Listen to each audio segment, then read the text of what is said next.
why women in ancient Rome flirted with gladiators and also made love to them. Greetings.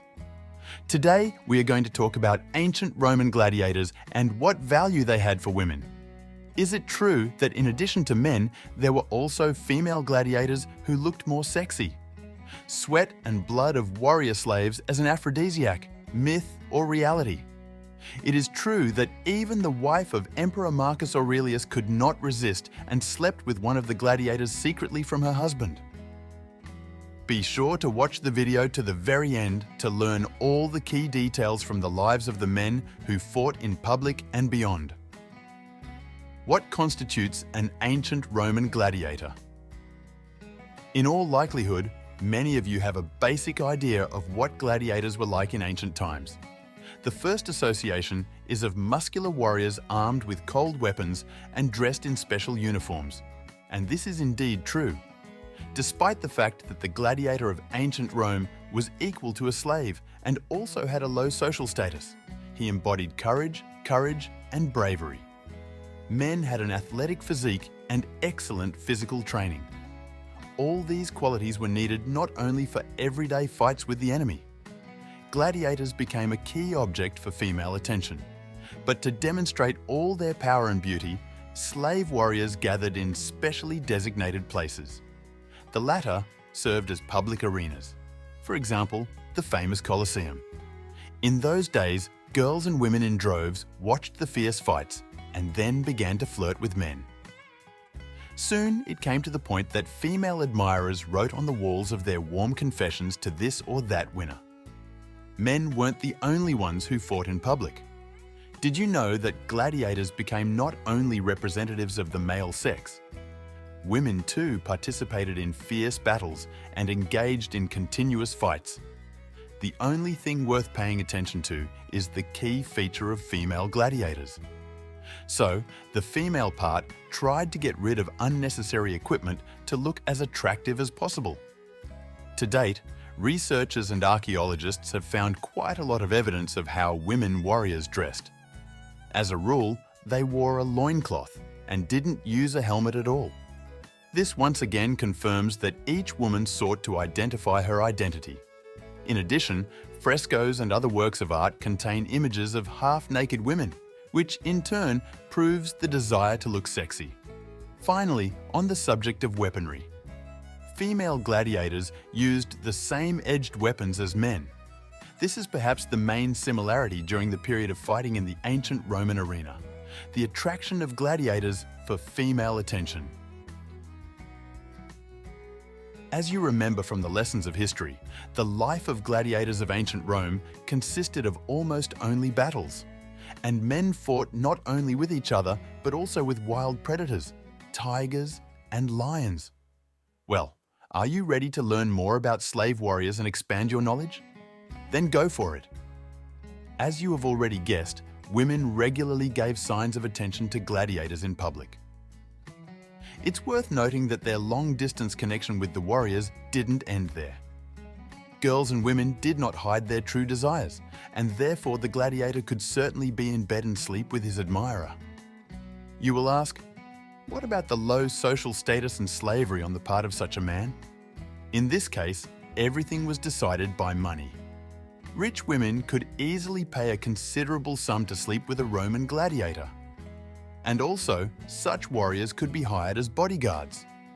In this case, the gladiator not only fulfilled all the lustful desires of his love companion, but also carefully protected the female body. That is why girls and women did not hesitate to undress after the end of the working day. They thus became fully accessible and realized sexual fantasies into reality. It is also important that gladiators at that time were equal in status to sex workers. Their muscular bodies became an instrument of carnal comfort. Finally, it was the most handsome men who were most favored, which of course did not go without female attention. As proof that gladiators really drove women crazy, one can cite the preserved inscriptions on the city walls of the infamous city of Pompeii. They mention how one man, Thracian Celadus, made the girls moan, and also that the gladiator Croesus commanded young women, unusual aphrodisiacs.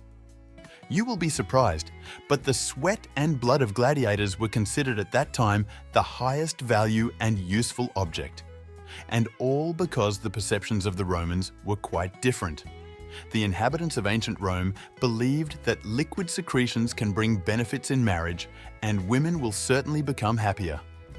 No wonder that sweat and blood of gladiators were used as aphrodisiacs. Sweat had another surprising function according to modern ideas. It was used as a perfume. As for blood, it was used to wet the bride's hair.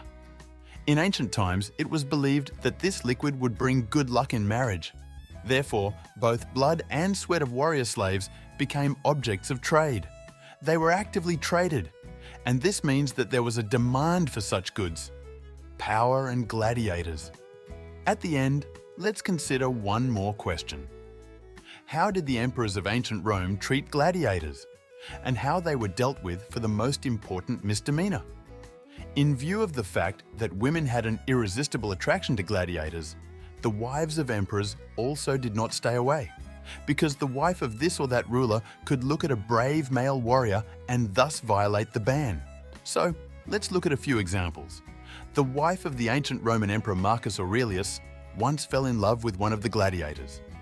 The woman's name was Faustina the Younger. Secretly from her husband, she slept with the warrior. Unfortunately, Faustina fell ill, and she had to tell Aurelius what really happened. The latter devised a cunning plan to take revenge on her abuser. To do this, the emperor summoned several guards and then gave permission to make love to his wife with his chosen one. Soon, the guards burst into the room and brutally massacred the gladiator, and his fresh blood was used as an aphrodisiac. So, Marcus Aurelius and Faustina the Younger became intimate.